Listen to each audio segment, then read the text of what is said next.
The bug that exposed your PayPal password. When hunting for security issues, the pursuit for uncharted assets and obscure endpoints often ends up taking the focus away from obvious, but still critical, functionality. If you approach a target like you are the first person to ever perform a security assessment on it, and check everything thoroughly, I believe you are bound to find something new, especially if the code you are testing has been in continuous development for a while. This is the story of a high-severity bug affecting what is probably one of PayPal's most visited pages, the login form. Initial discovery. While exploring PayPal's main authentication flow, I noticed a JavaScript file containing what appeared to be a CSRF token and a session ID. This immediately drew my attention, because providing any kind of session data inside a valid JavaScript file usually allows it to be retrieved by attackers.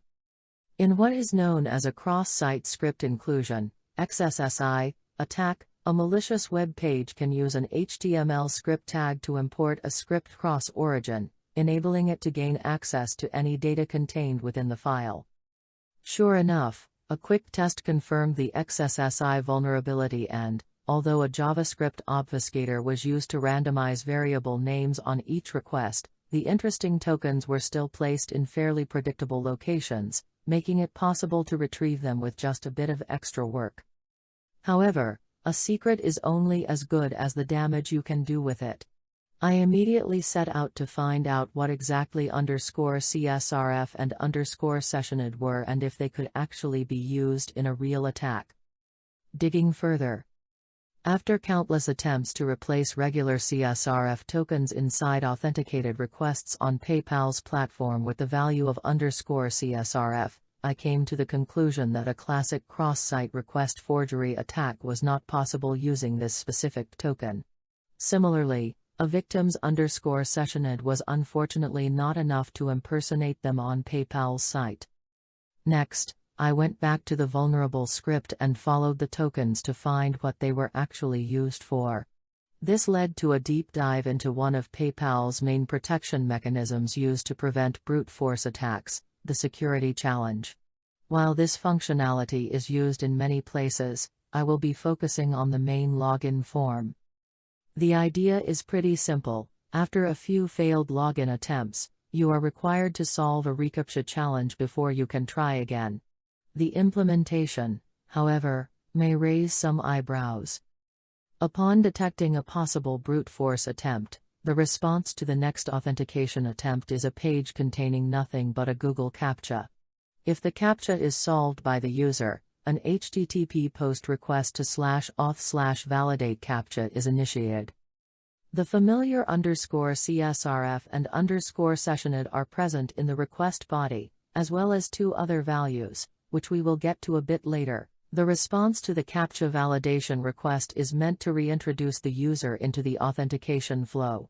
To this end, it contains a self-submitting form with all the data provided in the user's latest login request, including their email and plain text password.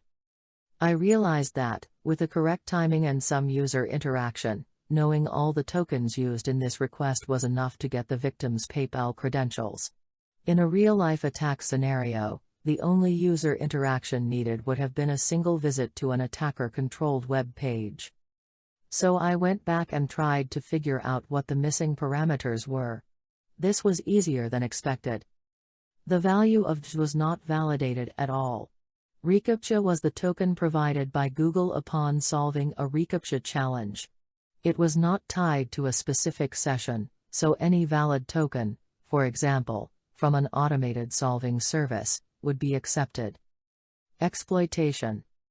Putting all this together, I created a proof of concept that demonstrated the whole process, except for integrating a CAPTCHA solving service. First, the proof of concept would exploit the initial XSSI vulnerability to get a set of tokens which were valid in the victim's session. It would then launch a few authentication requests with random credentials from the victim's browser, simulating a brute force attempt, which would trigger the security challenge flow. Once the victim logged into PayPal using the same browser, the cached random credentials would be replaced by the user's own email and password. The last step was obtaining a fresh reCAPTCHA token, after which the plain text credentials would be retrieved with a server-side request to the /auth/validate CAPTCHA endpoint and displayed on the page.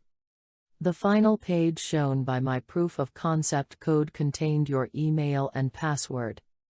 I later found that the same vulnerable process was also used on some unauthenticated checkout pages, allowing plain text credit card data to be leaked using the same technique. Disclosure. The proof of concept, along with all relevant information, was submitted to PayPal's bug bounty program on the 18th of November 2019, and was validated by HackerOne 18 days later. Following a quick acknowledgement by the PayPal team and a few additional questions, I was awarded a $15,300 bounty on the 10th of December. The reward amount corresponds with the bug's 8.0 high CVSS score, which is the same score that I had initially suggested when submitting the report. A patch was applied around 24 hours later, meaning that the bug was fixed only 5 days after PayPal became aware of it, quite an impressive turnaround time. Fix and prevention advice.